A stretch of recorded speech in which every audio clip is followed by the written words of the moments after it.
20 թվականից հետո նոր տարի չեմ նշում, կատեգորիկ ոչ սեղան ենք դնում, ոչ ալկոհոլ, ոչ մի բան։ Երեխեքից վերցնում ենք, գնում ենք եռաբլուր, այդ օրը գիշերը, որ իմ երեխեքը իմ համար կարևոր է, սեղանը իրանք ամեն տարի երբ որ մեծանան կդնեն էլ, կանեն էլ։ Իմ համար կարևոր է որ այդ իրանց մոտ նստի։ Այդ օրենքի պես դառնա,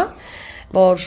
մենք նոր տարի մտանք, որտեղ այդ տեղեքը այնտեղ էին ու իրանք չմտան, բայց իրանց ընտանիքներն են մտել ու մենք իրանց չմոռանանք։ Ես նշել եմ գիշերը այնտեղ իմ ընտանիքի հետ, իմիջիալոց միշտ չգիտեմ, Աստվածն են ցանում, այնտեղ այլանդակ լավ եղանակ ալնում գիշերը, միշտ։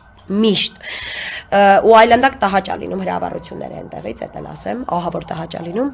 բայց հետո շատ հաճելի է լինում մտնել եկեղեցի ու տեսնել դա դիվանքի տեր հորը, որտեղ ինքը արդեն ուղղորդվել է այնտեղ ծառայություն անելու։ Մտնում ենք աղոթք ենք անում, մեր տղերքին ասում ենք շնորհակալություն, որ մեր երեխեքը մտան նոր տարի։ Իսկ մարդկանց մաղթեմ, որ ամեն տարի պետքա այս տարի պետքա ազատվենք, որ այդ տղերքի շիրիմները հանգստություն ստանան։